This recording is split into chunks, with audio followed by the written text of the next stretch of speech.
안녕하세요. 청소년 매일 성경 묵상을 돕는 묵상 코치입니다. 함께 읽고 나눌 말씀은 느헤미야 5장 1절에서 19절까지 말씀입니다. 여러분, 여러분의 삶의 현장은 어디인가요? 학교, 학원, 친구 관계, 혹은 가족과의 관계 속이겠죠. 여러분이 이 현장 속에 어떤 성벽을 쌓고 있습니까? 혹시 여러분이 꿈꾸는 미래 혹은 신앙생활하는 성벽을 짓고 있을 때 갑자기 예상치 못한 문제에 부딪혀 무너질 뻔한 경험이 없습니까? 느헤미야 시대의 이스라엘 백성들은 무너진 성벽을 재건하는 위대한 목표를 가지고 있었습니다. 이는 단순한 건축이 아니라 하나님과의 관계 회복, 민족의 정체성을 회복하는 거룩한 작업이었습니다. 모두가 힘을 합쳐야 했습니다. 하지만 오늘 본문인 5장에서는 충격적인 장면을 목격하게 됩니다. 성벽 밖의 적보다 더 무서운 적이 성벽 안에 있었던 것입니다. 그것은 바로 경제적 불의에서 비롯된 내부 갈등이었습니다. 느헤미야 5장 1절부터 5절은 당시 백성들이 처한 비참한 상황을 생생히 보여줍니다. 성벽 재건은 돈과 시간이 많이 드는 고된 노동이었습니다. 이스라엘 백성들은 재정적 어려움을 겪기 시작합니다. 그들의 고통은 세 가지 종류의 탄식으로 나타납니다. 첫 번째, 식량 부족이었습니다. 성벽 재건에 모든 힘을 쏟느라 농사지을 시간이 부족했습니다. 당장 먹을 것이 없다는 생존의 문제였습니다. 그리고 세금 부담이었습니다. 당시 페르시아 제국에 내야 될 세금이 있었습니다. 세금을 낼 돈이 없어 자신들의 생계 수단인 토지와 집을 담보로 잡혀야 했다는 것입니다. 빚의 노예입니다. 가장 고통스러운 부분으로 빚을 갚지 못해 결국 자기 자녀를 같은 민족 부자들에게 종으로 팔아 넘게 되는 상황이 된 것입니다. 여러분, 이 상황은 단지 2500년 전의 이야기가 아닙니다. 지금 우리 사회의 흑수저, 금수저, 논란, 가난에 대물림 문제와 다르지 않습니다. 누군가는 엄청난 노력에도 불구하고 빛의 수렁에서 헤어나지 못하고 심지어 미래를 포기해야 되는 현실이 있습니다. 문제의 핵심은 성경 밖의 이방인이 아니라 같은 민족, 같은 신을 믿는 사람이 고리 대금업을 통해 가난한 형제를 착취했다는 것입니다. 절규를 느헤미야 반응은 우리가 주목해야 됩니다. 느헤미야는 백성들의 부르짖음을 듣고 크게 노했습니다. 그의 분노는 사적인 감정이 아니라 하나님의 거룩한 분노를 대변하는 의분이었습니다. 느헤미야는 즉시 귀족과 민장들을 불러 모아 공개적으로 책망했습니다. 너희가 각기 형제에게 비싼 이자를 받고 있으니 이것은 옳지 않다. 우리가 이방인의 손에 팔렸다 유다 사람들을 속량했는데 이제 너희가 어찌 형제들을 도로 팔아넘기려 하느냐. 여기서 속량은 값을 지불하고 노예 상태를 해방시키는 행위를 말합니다. 이스라엘은 하나님께 속량받은 백성입니다.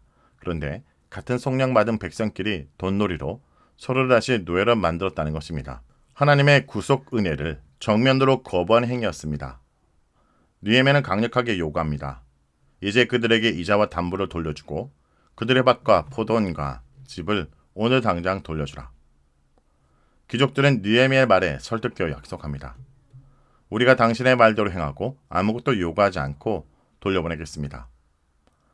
특별히 느헤미야는 이 약속을 확실하게 하기 위해 제상들을 불러 맹세하게 하고 자기 옷자락을 털어 상징적 행동을 합니다. 이것은 단순히 경제적 문제를 해결한 것을 넘어 공동체의 윤리적, 영적인 기초를 재건하는 순간이었습니다. 느헤미야는 말로만 정의를 외치지 않았습니다. 그는 자신의 삶을 통해 진정한 리더십을 이어 보여줍니다. 느헤미야는 총독으로 부임한 12년 동안 총독에게 주는 녹, 즉 월급과 특권을 포기했습니다. 이전 총독들은 백성들에게 양식과 포도주와 은 40세겔을 받았고 심지어 아랫 사람들까지 백성으로 압제했습니다. 그러나 느헤미야는 녹을 받지 않고 자기 땅도 사지 않고 성벽 재건을 돕는 일만 힘썼습니다. 그리고 자기 식탁에서 자신의 돈으로 150명 이상 사람들을 매일 먹였습니다. 느헤미야는 권력을 자기 이익을 위해 사용하지 않고 공동체의 유익과 하나님의 영광을 위해 사용했습니다.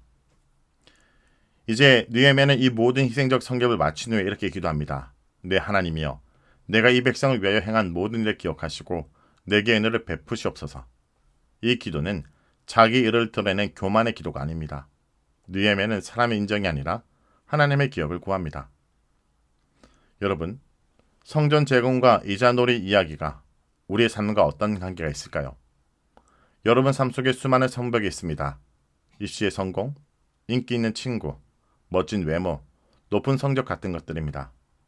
우리는 이 성벽을 쌓기 위해 밤잠을 줄여가며 노력합니다.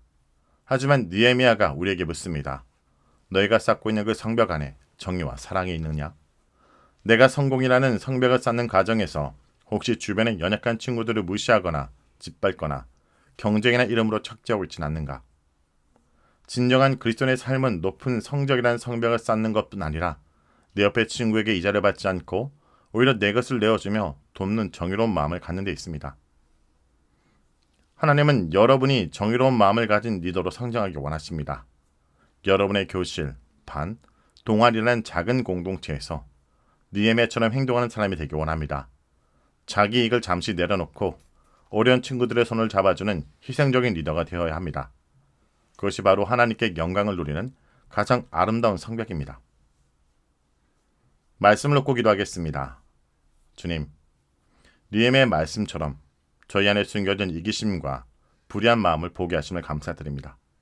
저희가 위대한 목표인 신앙의 성벽을 쌓는다고 하면서도 저희 주변의 연약한 친구들을 돌보지 않고 때로는 경쟁과 이익이란 이름으로 그들의 마음을 착취했던 죄를 고백합니다. 용서해 주옵소서.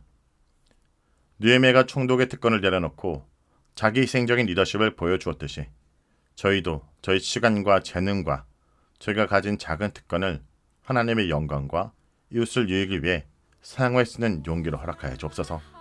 예수님의 이름으로 기도합니다. 아멘.